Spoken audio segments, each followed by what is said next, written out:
Beneath the crumbling chandeliers of a forgotten theater in New Orleans, whispers of vanished actors echo through the dust.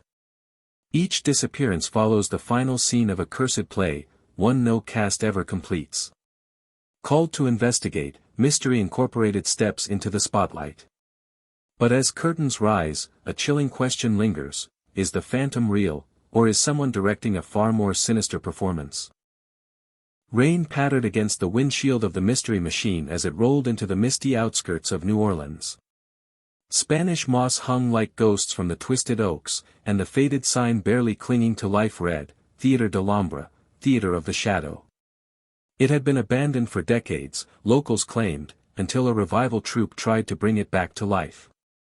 But one by one, actors had vanished after rehearsing the same scene. Now, with the town gripped by fear, only one group dared to investigate. Inside the van, Fred read the worn letter again. To Mystery Incorporated, we beg for your help. Our theater is cursed. Actors disappear when performing the final act. We've tried to cancel the play, but something, or someone, won't let us. Velma adjusted her glasses. This sounds like more than just stage fright. I found news clippings going back nearly a century. People have been disappearing from that theater since 1923. Zoinks! Can't we just solve a case at an ice cream parlor for once? Shaggy muttered, hugging Scooby tightly. You know, like a vanilla mystery. Rhea, vanilla. Scooby whimpered, hiding under a blanket. Fred parked beside the crumbling building. Its wrought iron gates creaked open as if on cue. The main doors stood slightly ajar, letting out the scent of old wood, mildew, and something faintly floral, like faded perfume.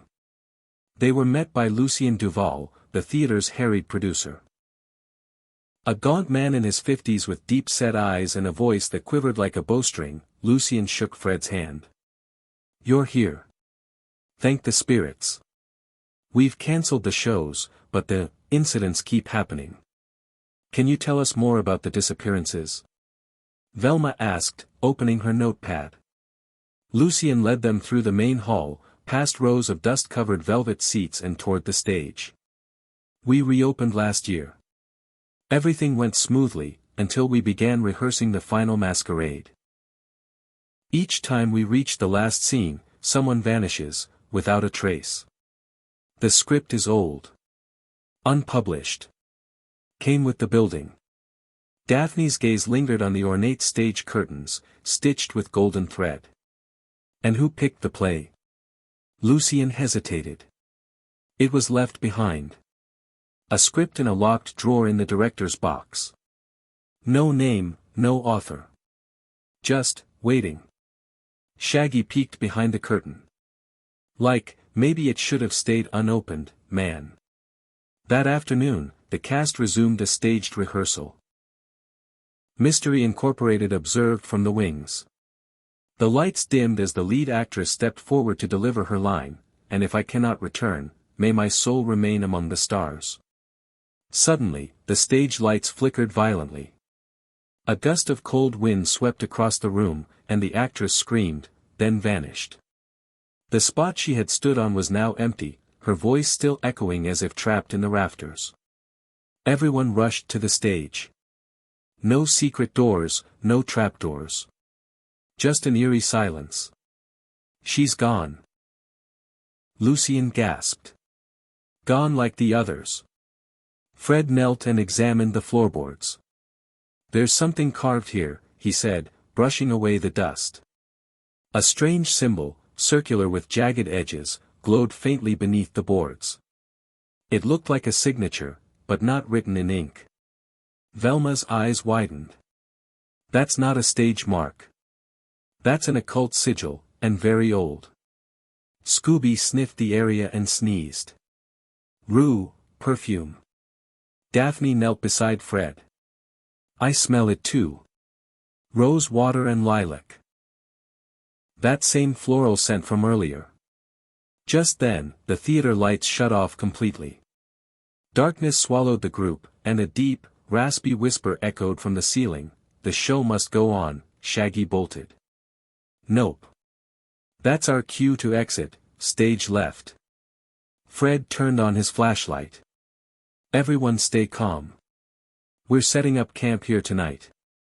Whatever this is, it doesn't want us to uncover the truth. Velma stepped closer to the carved sigil. This symbol. I've seen it before. I'll need to dig through old city records, maybe even archives from the early 1900s. Daphne and I will investigate the dressing rooms, Fred said.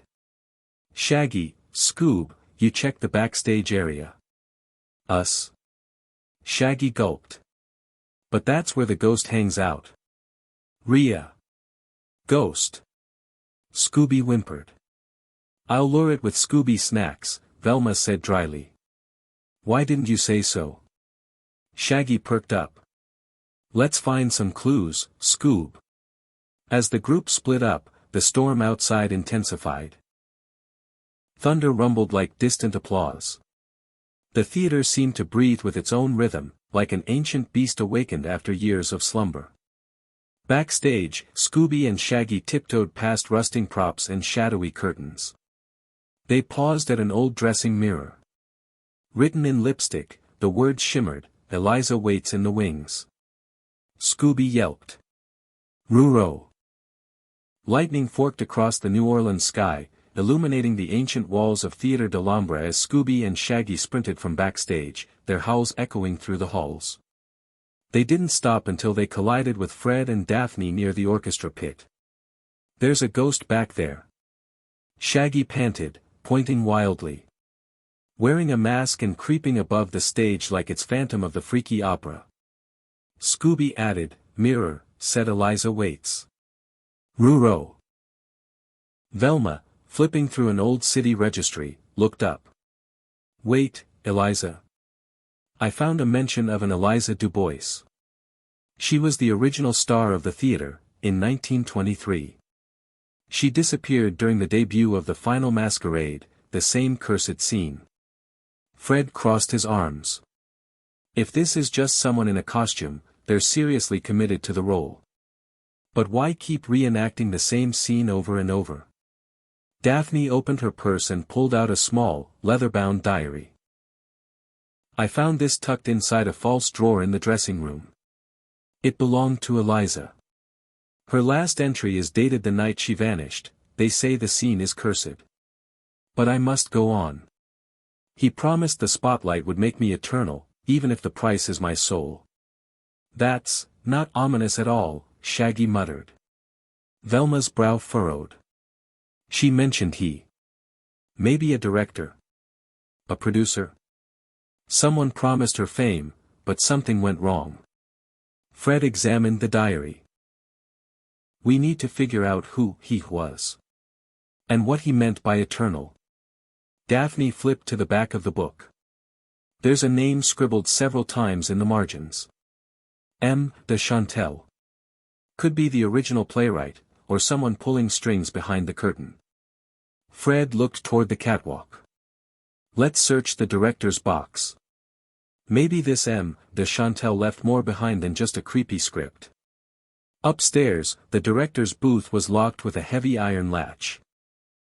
Fred managed to force it open with a crowbar. The room smelled of decayed paper and candle wax. A single chair faced a dust-covered glass pane overlooking the stage. Velma pointed to a shelf. That's the same sigil we found under the stage, she said, brushing dust off a wooden panel. Beneath it, a sealed envelope sat wedged between books. Inside, an aged photo of Eliza and a man in a dark suit, face obscured by scratches, with a note that read, "The audience forgets. But I remember. I always remember." A rustle from the shadows made Daphne spin around. A faint figure moved at the edge of the room before vanishing behind a heavy curtain. They gave chase, but the corridor beyond was empty. Looks like our phantom doesn't want us up here, Fred said. We're getting close. Meanwhile, backstage, Scooby and Shaggy, armed with a flashlight and a box of Scooby snacks, searched for more clues. They stumbled upon a trapdoor beneath a warped section of the floor. Shaggy opened it cautiously. Like. I vote we don't go down there. Scooby sniffed the darkness. Rue, smells like roses. Compelled by curiosity, and the promise of more snacks, they descended into a narrow passage beneath the stage. It led to a forgotten green room, covered in velvet wallpaper and cracked mirrors. On the wall, someone had scrawled in charcoal, "Eliza is trapped." The final act is never ending. A low creaking sound echoed behind them. A phonograph in the corner began to spin on its own, playing a broken waltz. The mirrors shimmered once again, showing not their reflections, but Eliza herself. Pale, solemn, trapped in a moment of sorrow, mouthing words they couldn't hear. Then the masked phantom appeared behind them, in the mirror. Zoinks! We're ghost toast. Shaggy screamed, dragging Scooby out of the room just as the mirror cracked from corner to corner. Back upstairs, Velma compared the script with the diary and newspaper clippings. There's a pattern here. Every disappearance happens at exactly 9:09 p.m., during the final line of Act 3. Daphne added, and each person disappears from the same place, center stage, under the spotlight. Fred clenched his jaw. Then that's where we make our stand. Tonight, we reenact the scene. But this time, with a twist. Later that evening, Fred set up cameras and infrared sensors across the theater.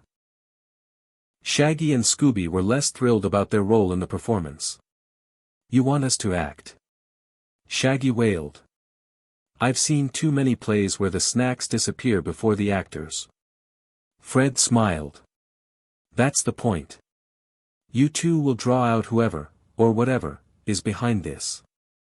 Daphne stood in the wings, holding Eliza's diary.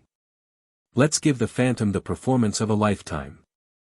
At precisely 9:08 p.m., Scooby and Shaggy stepped into the spotlight. Shaggy, shaking, recited the line. And if I cannot return, may my soul remain among the stars. The lights flickered.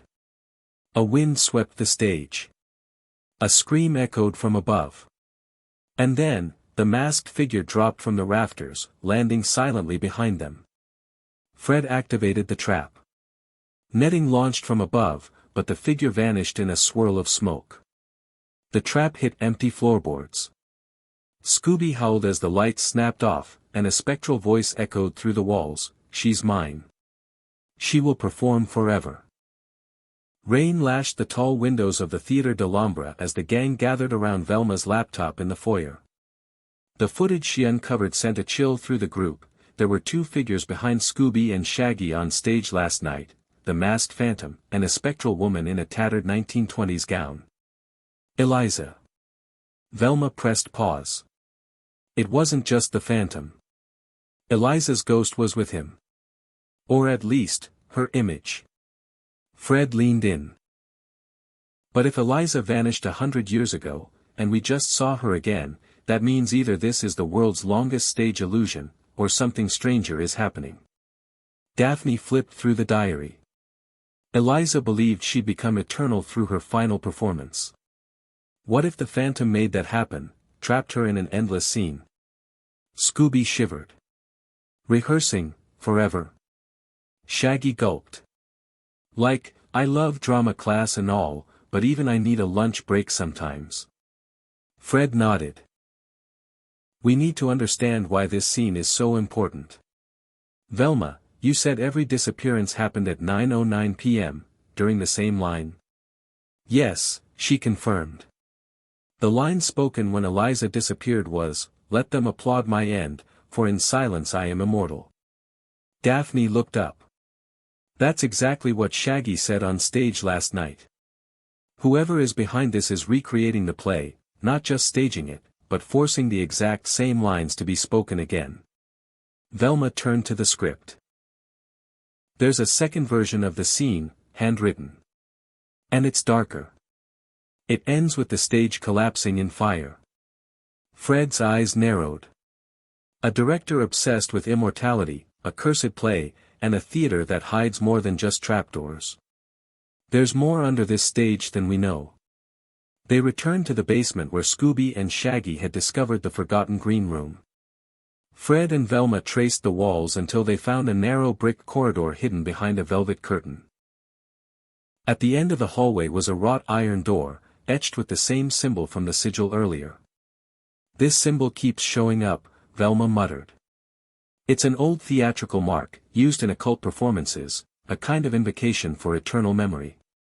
Inside, they found what looked like a secret chamber. Dusty masks lined the walls. In the center sat an ornate music box, playing a soft, eerie waltz on loop. Daphne opened a drawer beneath it and found yellowed playbills and newspaper clippings. One headline read, "Playwright Marcel de Chantel vanishes after actress disappears on opening night." Velma read aloud, "Marcel de Chantel, the playwright Eliza mentioned. He was last seen entering the theater 2 days after her disappearance. His belongings were never recovered." Fred tapped the wall behind the music box. "It's hollow." He pried open a panel to reveal a narrow shaft lined with mirrors and rope pulleys, a hidden lift to the rafters above the stage. As they stared into the shaft, a chilling cry echoed from somewhere in the theater, "You cannot break the scene, not until the curtain falls." Shaggy clutched Scooby. That wasn't the wind. Back upstairs, they gathered on stage. Velma activated a UV light to check the floorboards. Strange inscriptions lit up under the spotlight, arcane phrases spiraling around the center mark of the stage. Fred frowned. "We need to find someone who knows this theater's history firsthand." Daphne remembered. "When we arrived, the groundskeeper, Louis, said he'd worked here for decades. He might know something." They found Louis near the side entrance, holding a candle and muttering to himself. Fred approached carefully. "Louis, we need to talk. About Eliza. And the disappearances." Louis looked up, his face pale. "I told them not to perform that scene again. It's not a play, it's a pact. De Chantel promised her the world, but he didn't just write her name in a script. He bound her soul to the story. Every time that scene is performed, she returns." "So does he?" Velma asked, "So the ghost is Marcel?" Louis nodded. "What you saw in the mirror wasn't a trick. The phantom is what remains of Marcel de Chantel. Obsessed with preserving his masterpiece. And anyone who dares repeat his lines becomes part of it." Daphne's voice was a whisper. "So the curse is real?" "Yes," Louis said. "And it ends only when someone finishes the scene with the truth. But no one's ever made it that far, not without vanishing." Fred stepped forward. "Then that's what we'll do. We'll rewrite the ending." That night, the gang prepared the stage for a new performance, one where they'd control the script. Fred set up pulleys and nets. Velma modified the lights to trigger a countertrap. Daphne held the diary, preparing to improvise the truth. And Shaggy wore a tuxedo. "Why am I always the understudy in ghost plays?" he grumbled. "Because you scream the best," Velma said with a smirk. At 9:08, the lights dimmed. The curtains parted. Scooby and Shaggy stepped into the spotlight once more. Shaggy began, voice trembling, "And if I cannot return," a hush fell over the theater. The air grew cold. The mirrors flickered. "May my soul remain among the stars." The phantom's figure emerged from the rafters, but this time, Velma lit the new script from the balcony. Daphne stepped forward, reading Eliza's lost line. "I never wanted eternity. I only wanted truth." The phantom stopped. The ghost of Eliza shimmered into view behind him, no longer sorrowful, but calm. She reached toward the light. And then, the theater shook.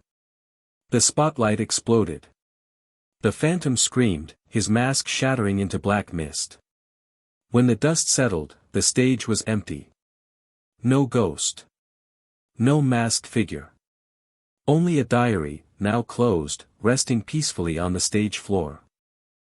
Across the cracked stage, dust hung in the air like faded memories.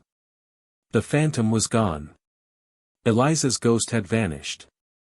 But the gang wasn't celebrating. Something still felt unfinished. Velma sat on the edge of the orchestra pit, her brow furrowed. It doesn't make sense. If Marcel de Chantel was the phantom, then who triggered the spotlight trap last night? I had it wired to a manual switch. Someone pulled it, but none of us were near it. Fred stood beside her, arms crossed. And the music box? It was gone when we came back. Someone took it while we were distracted. Daphne flipped through Eliza's diary again, stopping at a loose page tucked between the last entries. Her voice was hushed as she read, "He calls himself the archivist. He watches the rehearsals but never performs. Marcel trusted him. But I saw his notes. He's changing the script, making it darker." The archivist? Velma echoed. We thought Marcel was the mastermind. But what if he was just a puppet? Fred's jaw tightened. We've been chasing the phantom. But maybe the real villain is still backstage. Scooby's ears perked up. Our Ragist? Shaggy was hiding behind a velvet curtain, holding 2 sandwiches like dumbbells. So, there's another creepy playwright ghost. Man, I miss the days when our biggest problem was haunted clowns. The gang decided to investigate the records room in the old production office on the 2nd floor. It hadn't been opened in decades. Fred forced the rusted door open, revealing stacks of yellowed scripts, rotting costumes, and blueprints of the theater. Velma immediately dove into the documents. "There," she said, holding up a sketch. "Look at this. This version of the stage has an extra level beneath the orchestra pit. It's not on any public maps. They found a trapdoor concealed under one of the orchestra chairs. It creaked open into darkness, revealing a stone staircase that spiraled downward. Flashlights flickered as they descended into what felt like another world. The basement widened into a chamber lined with shelves filled with scripts. Thousands of them. All hand-bound. All marked with the same monogram, A.S. Shaggy blinked. "Is this some kind of creepy library?" Daphne picked up one of the books. "The Tragedy of Flame and Shadow, The Silent Overture, Final Acts, Volume X. These aren't just plays. These are records." Velma ran her fingers across the spines. "These are every rewritten version of Marcel's play. Dozens. Maybe hundreds. The archivist wasn't preserving them, he was perfecting them." At the back of the chamber stood a desk, ornate and theatrical, carved with drama masks. On it sat an open notebook, a quill dipped in fresh ink, and a candle burning low. Fred read the page. The phantom failed. Eliza's release was premature. The curtain call must be rewritten. Tonight, the audience returns. The true final act begins. A noise made everyone freeze. From the shadows behind the shelves, a voice echoed, elegant, poised, unervingly calm, "You opened the wrong door." A tall figure stepped into the light, cloaked in midnight blue, face hidden behind a mask shaped like a blank scroll. The archivist. He bowed theatrically. "You've read my drafts. But none of you understand the art. The scene never ends. The script must be obeyed." Velma stepped forward. "You manipulated Marcel. You trapped Eliza. And you're still trying to resurrect the play." The archivist tilted his head. "They lacked vision. I preserve greatness. In a world of forgetfulness, I write memory." Fred raised his voice. "This ends tonight." "No," the archivist said. "It premieres tonight." He pulled a lever behind the desk, and the chamber began to shake. The stone walls groaned as ancient gears turned. A hidden platform lifted the gang upward, through a narrow shaft, until they were back on the main stage. Only now, they weren't alone. The seats of the theater were filled. Shadowy silhouettes in every row, frozen, faceless. The audience. Shaggy trembled. Like, those aren't real people, right? Right? Velma scanned the stage. A new script sat on the podium in center stage. The title read, Finale, The Five Who Forgot the Lines. The archivist's voice boomed from the balcony, Act 1, Discovery. Act 2, Resistance. Act 3. Sacrifice. Spotlights roared to life. The stage set shifted around them, props and backdrops rearranging with a will of their own. Fred shouted, everyone split up. Find the source of the projections. Daphne, with me. Velma, disrupt the lighting controls. Shaggy grabbed Scooby's paw. Let's get off this stage before we become part of the script. The gang scattered, running between illusions and shifting scenery. Behind every curtain, a new memory played, Eliza's last bow. Marcel's obsession. The archivist watching silently, always watching. Velma reached the control booth. She yanked out wires and rerouted the lights, exposing the false audience as wax figures coated in soot and ash. The illusion cracked. Fred confronted the archivist in the balcony. You're not immortalizing theater. You're just afraid of being forgotten. The archivist laughed. Isn't that every artist's fear? That their work will vanish? He raised a gloved hand. But not this time. Suddenly, the music box, retrieved from the chamber, echoed its waltz again. And the shadows began to move. The mannequin room was silent, too silent. Scooby and Shaggy stood frozen, staring at the rows of lifeless replicas. Each figure wore a replica of their clothes, their faces eerily blank. Scooby whimpered. Like, why would anyone need this many SES? Shaggy asked, inching toward a mannequin labeled, Shaggy, Act 4. It held a script in one hand and had a small speaker tucked inside its chest. He pressed play.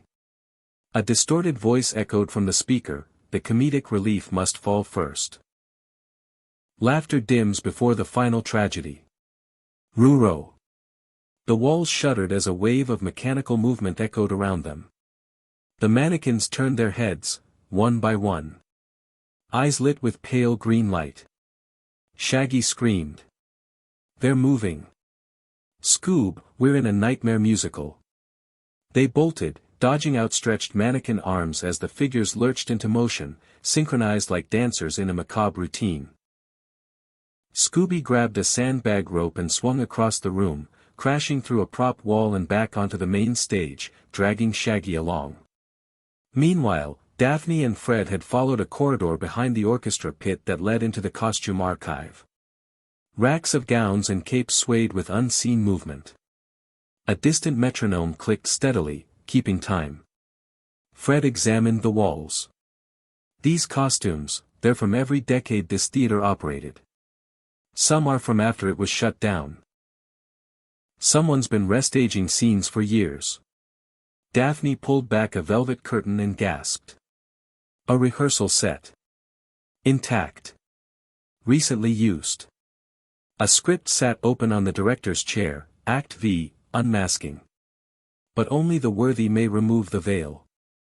Daphne read the final lines, and as the lights dimmed, the imposters vanished, leaving behind only applause, and silence. Fred narrowed his eyes. That sounds like a threat. Not a line. Above them, in the catwalks, Velma was fighting against time. She had traced the central projector line to an old operator's room near the rafters. The archivist had converted it into a live mixing studio, script pages covered the walls, and dozens of puppet strings hung from the ceiling. And in the center, the music box. It was open, turning slowly, projecting flickers of ghostly dancers across the theater. Velma reached for it cautiously, watching as the illusions pulsed with light. But the moment her fingers touched the box, asterisk click. A mechanism triggered, locking the booth door behind her. And the music shifted. No longer a waltz, but a requiem. From the speakers, the archivist's voice whispered, "You found the heart of the performance. Now let's see if you're worthy of the final curtain." Velma grabbed the box and opened its base. Inside, a key. Small, brass. Engraved with the symbol of two masks, comedy and tragedy. Down on stage, Scooby and Shaggy stumbled into Fred and Daphne. "There's, like, zombie us in the walls," Shaggy cried. Daphne pointed at the spotlight tower. "Velma's up there. We need to reach her now." Suddenly, the stage floor cracked. A circular platform rose, and with it, a throne. And seated atop it, the archivist. Dressed in a grand black cloak adorned with shimmering script, he held a director's baton in one hand and a golden mask in the other. He smiled. "You've played your roles admirably. But this theater has one final scene, and it demands sacrifice." Fred stepped forward. "We're not part of your twisted play." "But you are," the archivist said calmly. "From the moment you stepped onto this stage. You see, I didn't create this script. I found it. Written in the margins of time, left behind by Eliza, unfinished." Velma's voice rang from above. "You manipulated her. She wasn't cursed, she was imprisoned by your obsession." The archivist turned his face to the balcony. "She was a muse. I only gave her what all muses crave, immortality." Scooby growled. "Rhea right." Velma emerged from the catwalk, holding up the music box. "This ends now." She threw it. The box sailed through the air. Fred leapt and swung a sandbag, redirecting the spotlight into the archivist's eyes. The music box hit the control panel beside the throne, exploding in sparks. The illusions shattered. The mannequins collapsed. The audience of shadows blinked out of existence. And for the first time in decades, the theater was silent. The archivist staggered to his feet. "No, no. The story was perfect." Velma leapt down, landing beside Fred and Daphne. "Your story was never yours to tell. It belonged to those you silenced." A gust of wind blew through the theater. The curtains rustled. And from the rafters, a figure descended. Eliza. She stood radiant, no longer a ghost but a memory-given voice. She approached the archivist and placed a hand on his mask. "You rewrote me," she said. "But I've remembered who I was." She removed his mask. Underneath was not a monster. Just a man. Pale, tearful, lost in obsession. A forgotten understudy who once dreamed of applause, and never got it. As he wept, the shadows faded. The stage returned to its aged stillness. The nightmare ended. But the curtain hadn't fallen yet. The air inside the Theatre Lumière was heavy with silence, the kind that follows a storm, or a performance's last line. The shadows were gone, the mannequins still, and the illusion dismantled. Yet something clung to the walls like dust from a forgotten script. Attention. An absence that felt too intentional. Fred paced the main stage, examining the throne and its hidden compartments. "We pulled the mask off the archivist, but something still feels off." Velma sat near the orchestra pit, poring over the final script page they had recovered, Eliza's real ending. Her brow furrowed. This last line. It's not hers. It's his. Daphne leaned over her shoulder. The understudy never forgets, that wasn't just a metaphor, was it? No, Velma said. It's a warning. From the back of the theater, Shaggy and Scooby pushed open the double doors, carrying a tray of old props they found in a storage closet. Like, we brought snacks and spooky stuff. Shaggy announced. Mostly spooky stuff. Scooby dropped a velvet box at Velma's feet. Inside, a single reel of film marked Act 7, Forbidden Performance. Fred grabbed the projector. "Let's play it." The film clicked to life, flickering across the screen above the stage. The footage was grainy, silent, and disturbing. It showed a rehearsal. Eliza performing alone. But something was wrong, the man directing her wasn't the archivist. "He's younger," Daphne whispered. "That's not the same man." Velma's voice was low. "It's his understudy." The archivist was the director's assistant. This man, he was the actor. The one who was replaced. On the screen, the man broke character. He shouted at Eliza. Accused her of betrayal. Of stealing the role meant for someone else. He stormed off, and the film ended in static. Fred turned off the projector. There was someone else behind all of this. Someone deeper in the shadows. Before anyone could speak, the lights cut out. A spotlight flickered on, center stage. And there he stood. Dressed in the exact attire of the original production's villain, his face obscured by a cracked porcelain mask. "The true understudy," Velma whispered. Still waiting for his chance to perform. His voice echoed across the empty seats. "You silenced the archivist, but he was merely the composer. I am the finale."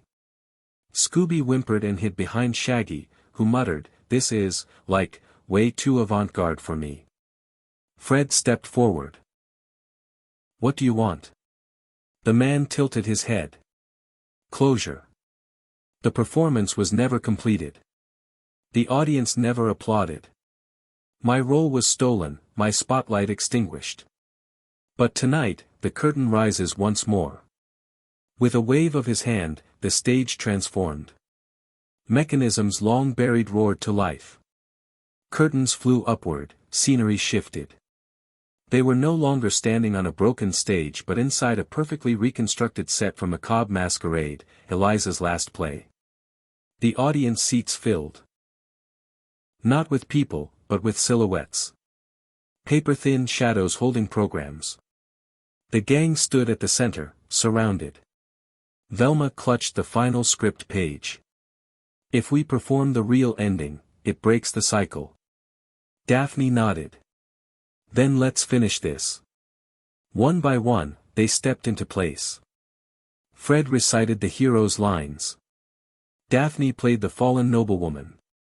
Velma narrated the unseen truths. Scooby and Shaggy, reluctantly, performed the comic relief, drawing genuine laughter from the ghostly crowd. And then came the final line. Velma held the script, her voice steady. "The curtain falls not on silence, but on truth. For no lie can survive its final ovation." The understudy froze. The spotlight dimmed. The audience stood. Applause thundered, real, resounding, shaking the theater to its bones. The shadows dissolved. The stage collapsed. The illusion shattered. And the understudy was gone, vanished like smoke in stage light. All that remained was Eliza's original script, its ink restored, her handwriting no longer shaking. Outside, morning had broken. The gang stood in front of the theater, the facade quiet and calm for the first time in decades. Velma looked up. "It's over." Fred exhaled. "No more performances. No more ghosts." Shaggy grinned. "Does this mean, like, no more mannequins with my face?" "Rhea." Scooby barked. Daphne smiled and held up the script. "We didn't just solve the mystery. We gave her story the ending it deserved." As they walked away, the sun glinting over the French Quarter, a breeze flipped the last page of Eliza's script open. Scrawled in fresh ink were 5 new words: "Thank you for the applause.